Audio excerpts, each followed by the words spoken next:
Assalamu alaikum, brothers and sisters. All right, fine. So this episode, just before we get into the pod, I have a pretty exclusive discount for you, a bit of an exclusive disc. Tartil. So as you guys know, I've been working at Tartil since August, as their marketing manager. And well, for Freshly Grounded exclusively, I have a discount that I believe we haven't released before with Tartil, or at least not in my time, which is about a year, just under a year. All right, fine. So first of all, what is Tartil? Many of you will already know. Tartil is the world's first AI-powered Quran companion. It's an AI app or an AI company, and their flagship product right now is this app, which basically helps you memorize the Quran using AI. It's incredible, and it's not a fad. That's what I love about Tartil. It genuinely has, man, anyone who we've even partnered with or worked with or spoken to who is like a power user of the app, they first and foremost have been a power user of the app. They love the app, they use the app. Everyone from one of the students of Ustad Yahya Rabi the other day was telling me that Ustad Yahya was telling his student that he genuinely loves and uses the app. And so many Quran teachers, there's some names that, like, some of the biggest names in that, like, everybody knows of, have personally reached out to me and said, and I don't want to say the names because I don't want to I don't know, I just always feel weird about that with like people who are massive following, but that they love Tartil, that they use Tartil genuinely for their revision of the Quran. And basically what it does, if you haven't heard of it, is it allows you to blank out a page of the Quran and then recite. And as you recite, it fills in the ayat, which is perfect for memorizing, because obviously we know that one of the best revision techniques or memorization techniques of the Quran is to essentially look at the Quran and then maybe look at like a blank white wall and then read back what you wrote. And you can do that. You can turn the ayat on and off basically. And then as you recite, it fills in the ayat. I'm just going to turn the AC on, and I'm going to turn it off in 2 minutes because it's going to get too hot. But it has a bunch of other features. Like, one of my favorite features of Tartil, and I've already spoken to the product team. I was like, why did you remove this from the home page, or the header, because it's so sick, is the search. So the search is still there. You just have to go into the dashboard to find it. But you can basically say any ayah of the Quran or any word of the Quran, and it will find instantly where in the Quran that ayah is or that word is. And you can even use it by playing, if you're listening to an ayah, you can play that. You can press record and then Tartil will find it instantly. And the flagship feature obviously is memorization mistake detection. So if you say a word of the Quran, if you miss a word when you're revising, or you say the wrong word, it will flag it, it will highlight it. That's a premium feature. And speaking of premium features, so that's the most powerful feature in Tartil. And that feature, along with many other premium features, are for a premium user. That's what a premium feature is. However, for freshly grounded listeners specifically and only, and for those who use the discount code freshly grounded, we are releasing we are releasing a new kind of discount where for the first 3 months you can use Tartil for half price, 50% off. So rather than paying $9.99 in dollars, I don't know how much it is in pounds, but rather than paying $9.99, you pay half of that, which is, I think, it's not $4.99, is it? Whatever half of $9.99 is, basically a $5 for the first 3 months. So you can really utilize Tartil Premium, use it, get access to the memorization mistake detection, play around with it. That's a massive exclusive for Freshly Grounded. So I appreciate the team supporting me on this. I wanted to give you guys an exclusive, and it wasn't obviously that difficult, alhamdulillah, being that I'm in the team, but I wanted you guys to experience that. So head over to tartil.ai, the website, and if you sign up via the website, then you can put in the discount code. So put in the discount code Tartil, put in discount code Freshly Grounded, all one word. I'll put the instructions for that in the description as well, and you get 50% off for the first 3 months. Okay. Well, then let's get into this episode now. Okay. So this is kind of an out of the blue episode because obviously it's outside of our regular episodes. Although I did say I'm going to start doing more episodes just here and there, and so I think we'll just do some of these short episodes. So there's a few things I want to talk about. The first thing I want to talk about, I did a video a few years ago that was received quite well by you guys, which was about the importance of, as a Muslim, prioritizing barakah, and sometimes that being something that doesn't necessarily make short-term sense, or in our limited view make any sense. So you're essentially like in kind of a blind faith way, making a decision that might not seem right to you, but you know that it's right in the eyes of Allah, right? And so essentially what I was saying is, by doing that, you're choosing barakah over what you, in your limited knowledge, know to be right. And that barakah always wins, was what I was getting at. And so an example of that could be, getting a job offer,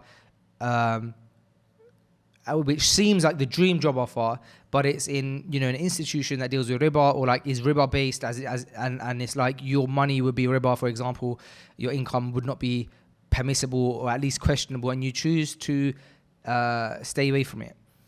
And that might go against your better judgment because you're really in the job right now. It's also a dream job, it's a dream salary, but you choose not to for the sake of Allah. And, you know, nothing that you leave for the sake of Allah, anything that you leave for the sake of Allah will always be replaced with something better. Let me just check. I think that was the door. Okay, it was not. So why am I mentioning that again? Why are we going over, why are you speaking about barakah? Well, the reason I'm speaking about that is because I wanted to highlight a business that I thought has been doing this, has been choosing barakah, and I'm predicting it's going to be hugely successful. Not only do I predict that it's going to be hugely successful, but I feel like they are already actually experiencing the benefits of that barakah and the benefits of leaving something for the sake of Allah. And so I've been scrolling on Twitter. I've been on Twitter obviously for however long. And for the past few months, every now and again, the algorithm sends me a some kind of conversation around this burger shop restaurant in East London called Smashburger. No, am I saying it right? Yeah, Smashburger. Oh, Smashburgers. Smashburgers or Smashburger? Let's find out. Sorry. Sorry. Imagine if I did the whole episode and it wasn't even called Smashburger, which it isn't. I mean, imagine if I did the whole episode and I didn't check. It's called Simply Smashed. So now you might be thinking, well, that's normal. Maybe your followers are talking about it, and maybe they are. But also, I'm in Dubai right now, and also I'm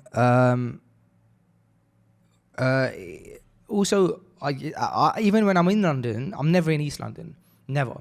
So that doesn't mean that the algorithm wouldn't send it my way. But here's what I'm getting at.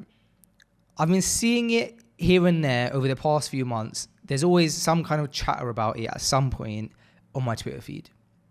So I'm like, whatever, it's probably a great new burger spot. Cool. Information has been entered into my brain. And that's all. However, as time's gone on, it's more aggressively kind of been thrown in my face, right? And so at one point I decided to look into it. I was like, well, what is this place? You know, they say like a consumer sees something like 8 times before they like delve into it, or they go deeper down the funnel, or even make a purchase. So I ended up falling into that and checked it out. And what I found, I was really amazed by, because it's been entering my feed in a positive way, because everyone around me, or people who I follow, or who followers of mine, people who I follow, seem to have great reviews about this restaurant. I think they recently done a refurbishment or whatever. And, well, it seems to have like a great reviews. Everybody loves it. Everybody talks well about it. The algorithm seems to be pushing it. And I checked it out, and it has like 500 followers. So nothing crazy. And yet it seems to just be spreading far and wide, and it has a great reputation. And I thought, that's interesting. I wonder why that is. I wonder why it's so small in terms of numbers or followers, yet it seems to be picking up. He seems to be doing great. People seem to love it. The algorithm seems to enjoy it and stuff like that. And well, then I saw a video of Yusuf from Sliced, who used to do the made halal content here at Freshly Grounded. He made a video about them, and I watched that video, and I realized that this is exactly the Barakah algorithm. This is falling into the Barakah algorithm, because I don't know much about this company. I don't know the guy who owns it. May Allah bless him. But and this isn't sponsored or anything like that. It's just essentially like a case study, right? But like Barakah thing that I was talking about, and it's hopefully some kind of inspiration for all of us to like always choose Barakah, because as I delve deeper into Simply Smashed, what the owner had said in the video, I'm assuming he's the owner, is he said, when I used to go to university in this area, there was nowhere to go to watch the football or chill out where it's either you're not getting alcohol splashed on your face or like breathing in shisha smoke. And he essentially just wanted to create a halal environment. Like, how incredible is that, right? And maybe if you think about it, most people are not going to want to watch football in an environment where maybe you're not getting certain access to certain things, right? But he chose Barakah. That's what it seems like. And that's why I wanted to share it, because I think that it's important to share this Barakah, because I think that it's important for all of us to be inspired by this, even when numbers don't seem to add up, and we live in a number culture or follower culture and a like culture, and then you see things like this, and I think it's pretty incredible. So that's the first thing that got me like, oh wow, that's cool. Like he did that for the sake of Allah. Then he said that he wants this place to be like a community, the communal living room for the community, I think is what he said in the video, which again I thought was incredible. But then I'm watching like these videos, and I might be wrong here, right? But I'm watching these videos of this place, and I'm noticing that he's got all of these like cultural images on the wall, but they're all faceless. And I was thinking, I don't think that's... And I might be wrong, and I might just be really thinking good of my brother, in which case, there's nothing... I'm happy with that. But it reminds me of Men's Buyer. Like, if you go to Men's Buyer, there's no pictures on the walls because it's not permissible. And look at the Barakah of Men's Buyer. Like, these guys have gone from one shop, two guys, one shop in St. Albans to... I don't know if they've got 18 shops or something now all around the world. Alhamdulillah, they're smashing it. But they've never had pictures on their walls, which is typical for a barbershop to have pictures on the wall. But obviously we know that angels don't enter a place with pictures, images and stuff like that. And also the questionable nature of images of facial features and stuff like that. And so it seems to me like this owner or the owners have very intentionally done these things. And I feel like if they're not already seeing the success of that, which I think they are, because if you go on their Twitter page today, obviously last night was the Manchester City versus Real Madrid semi-final of the Champions League. They held a viewing of the Champions League match, and they tweeted that they were sold out and that there was no more space. So Allahumma barak, it looks like they're doing well. And I personally believe, and if you're listening to this and watching this, and I'm sure someone's going to end up sharing this with the brothers and sisters who own this establishment, I want to say congratulations, but also keep doing it, because it doesn't go unnoticed. And I think that someone on the podcast once told me, if you try and please the people, you'll never please the people. But if you try and please Allah and Allah loves you, if Allah loves you, the angels will love you and the people will love you naturally as a byproduct. And I think by people now seeing this and I don't know, like giving you props, that could be I'm not saying it is, it could be a sign, a good sign basically, right? Like because you sacrificed, it seems, for the sake of Allah, where you could have got easy wins. And so the moral of this story, of this very quick episode, is always choose Barakah, because Barakah always wins, even if it's long term. And sometimes in life, guys, we're going to get so many opportunities for short term wins, and we can tell ourselves anything. We can justify anything to ourselves, but ultimately, deep down in your heart, you and Allah know when something doesn't feel right. And I'm really a big fan of listening to your gut feeling. Now, obviously, that happens with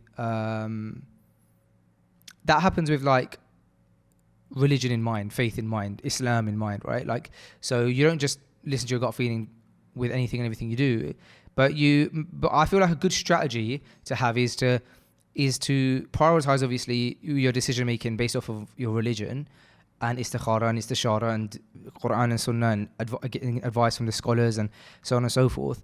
But, you know, after that layer one of, you know, Islam, I think gut feeling is important. And I don't know, isn't there a hadith or narration of some sort that says seek fatwa within your heart? If you know of that, comment below, guys, and let me know, so we can have that reference and I'll pin it. But yeah, man. So what was I saying about gut feeling? If something doesn't feel right, question it for sure, and also always stay on. And look, I'm not perfect at all, and I'm not saying that I've always stayed on the right side of decisions, but this inspires me, you know. I think it would inspire all of us in many ways to just make sure that we prioritize, just even in the smallest ways, we prioritize our religion and we stay on the safe side of the grey area on things, you know, with regards to like logos, or sometimes we want to put something out and it's like, you can't tell, like, is this permissible or impermissible because it sounds a bit like music, or is it music, and then sometimes you put it out and it, you know, is this aura, is this not aura? And I've fallen into that, you know, like, for example, there's so many difference of opinions on like the aura of a man, if the knee is included or if it's not included. And, you know, I'm not saying sit here and like question everything, and obviously you follow an opinion if it's a valid opinion, you know, and you've consulted people, and it's a valid opinion mostly, then of course, like, I'm not.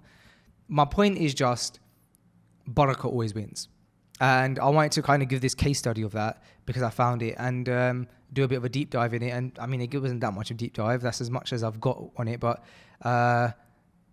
Yeah, I thought it was pretty cool, and I think that the numbers will all catch up, and even if they don't, those 500 followers or those, you know, that one shop, if that's the only ever shop that it ever becomes, and it doesn't become like a massive franchise, if it's not already, I think that one shop would have more barakah than 100 shops of someone who is, for example, selling alcohol. And ultimately, even if you didn't feel it in this life, you would feel it in the next. And so that's a message to all of us, really, and a bit of an inspiring case study. It's funny because speaking of rules and like following rules and stuff and putting Allah and the religion first, I had a really funny story about this that I was going to mention on the podcast, but I think I mentioned it before in the podcast. Like, I'm definitely not like the most religious person, but what I find funny about rules is that I feel like there's two types of people in the world: those who like find it really easy to follow rules, and those who find it really difficult to follow rules. Even as Muslims, like, it's a personality trait at the end of the day, isn't it? And I know, like, certain shuyukh, like, we've sat with and we're like, oh, Sheikh, like, tell us something about your personality. I remember this one Sheikh, he was like, I really find it hard to follow rules. Like, if there's a rule, I just love to break it. And it's like interesting because that's like a scholar, like someone who follows Islam, like, so I think it's like a personality thing. But I'm definitely in the camp of, like, if there's a rule, like, I'll follow it, man. Like, and I think sometimes I'd rather be on that side, but like sometimes it will annoy my wife, like my family. Like, but it's really extreme in the sense that sometimes it goes like, it becomes a blocker to really weird things in like the really small ways. And I'm going to give you two examples, which just sound ridiculous now. And these are both when I was younger, all right?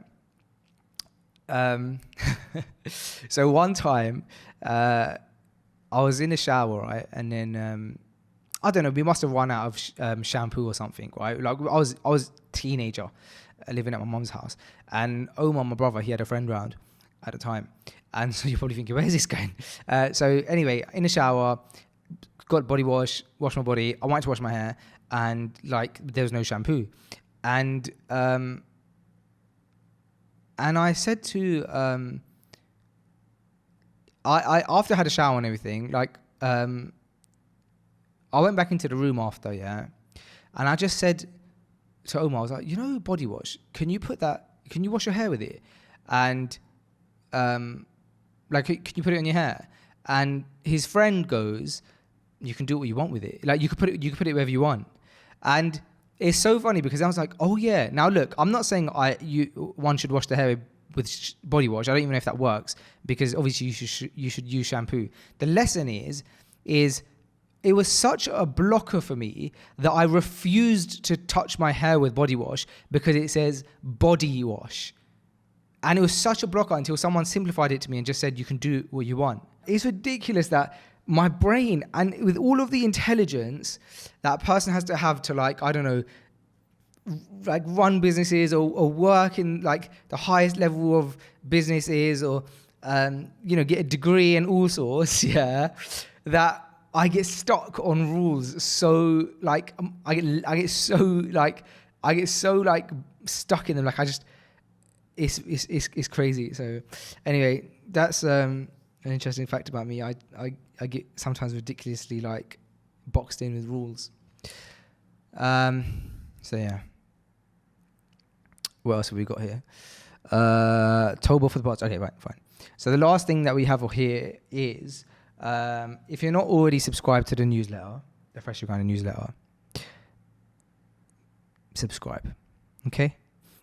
You get emails maybe like once or twice a week, and in those emails you can actually check the emails out without subscribing by going to newsletter.freshlygrounded.com, and it's me writing a newsletter with some thoughts that are like condensed. The idea is that, and also like some like maybe like a popular tweet in the Muslim world, or other things like that. But the idea is that you can read it in 3 minutes, and you feel both entertained and informed in those 3 minutes, and you can get on with your morning, get on with your day. So you can read it while you're having a coffee. So head over to newsletter.freshlygrounded.com if you want to check that out. And I mentioned something in the newsletter yesterday, actually, I think it was, that I thought it would be good to discuss here. As a side note, we also have the Freshly Grounded community, which you can access by going to tribe.freshlygrounded.com. The Freshly Grounded community is a exclusive community for high caliber, like-minded Muslims to network, to talk, to ask questions, to network. It's segregated completely, so there's a brother side and a sister side, and it's going really well. I think we've got just under 100 community members right now. So please do apply. Head over to tribe.freshlygrounded.com and apply. Exclusive here, and it's not confirmed, but I was just speaking to Dan Juma just before this episode, and it looks like we're going to be doing an Ask Me Anything with Dan Juma on the community, which we'll announce properly if we go ahead with it, but that should be happening in the next few weeks.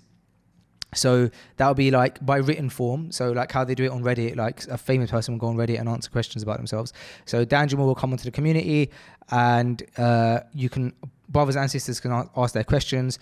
I'll filter them through, pass them over to Dan Juma live. This will be live. He'll be on there for about 30-40 minutes, and he'll just be typing his answers out, so you can ask him any questions that you might have.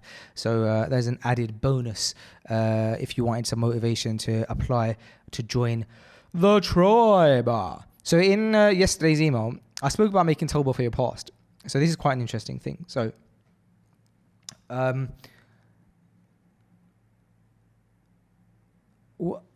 something happened where I was asking, I remembered something, right? The thing, obviously, I'm not going to mention because it'll be exposing a shortcoming of mine. But it's along the lines of maybe buying something and not knowing that way of buying something is impermissible, like has interest, or could be like something in that line of thinking, right? Like I wasn't sure of a certain thing, right? And this was back in the day. This is maybe like 10, 12 years ago. And obviously, as you grow into your deen, you're like, oh, like that thing. I mean, let me give it another example. Like, let's say, for example, you buy a car. Perfect example. You buy a car in one of the impermissible ways to buy a car, right? And you bought that car, you paid that car off, you've even sold that car by now. It's old news, right? And you wasn't even practicing then. And then what's happened is you've started practicing Islam, and you're like, oh, I remember I did that actually. Like, I wouldn't do that now because I know about that now. And I remember speaking to a sheikh about that, and he was saying, well, the first thing you got to do is make Tawbah for it.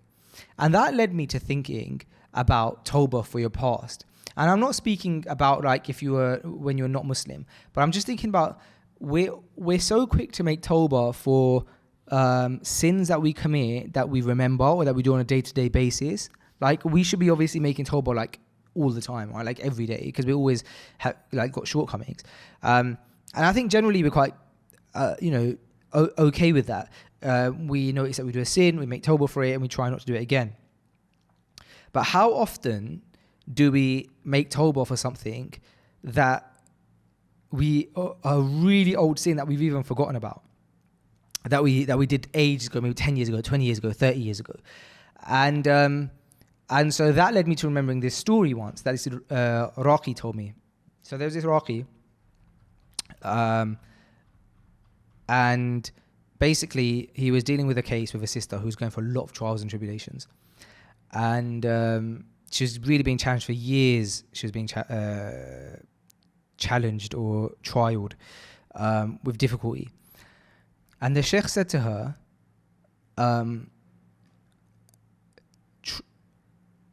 is there any sin that you can think of that you perhaps haven't made Tawbah for? Try and think of if there is, and try and make Tawbah. And the story goes that the sister made Tawbah and almost immediately was alleviated of her difficulty.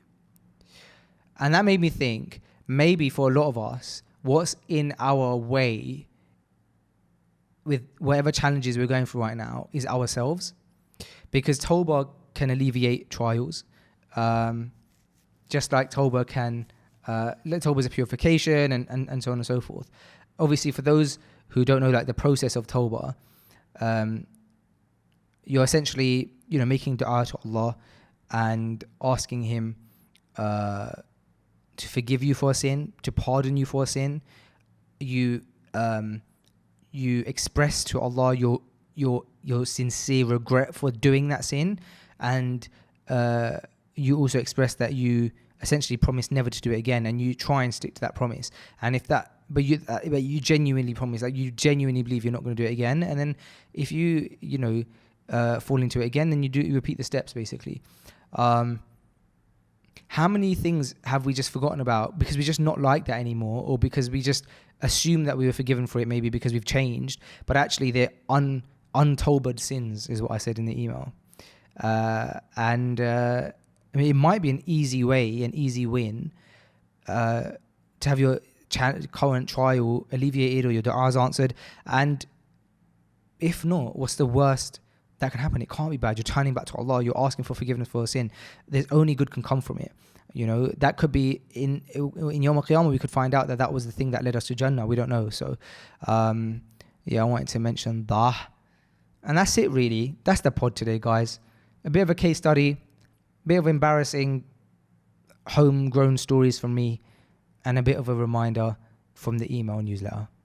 And with that being said, remember, guys, head over to tartil.ai and click pricing or purchase on the website, and then go through that flow, type in Freshly Grounded to get 50% off your first 3 months as a subscriber of Tartil. It's for new subscribers, by the way. So if you have already subscribed and unsubscribed to the premium, it might not work for you. If you're not a new user, it will work for you. If you're not a new user, but you've just never paid for premium, it should also work for you there as well. That's the pod. Thank you so much. Hopefully we'll see you tomorrow with the release of an episode. We're waiting for one little thing to happen for us to be able to release it. So it might just be a case of being a couple days late. And if it is, that's fine. Right? That's fine. All right, guys. Take care. See you soon, inshallah. Assalamu alaikum wa rahmatullahi wa barakatuh.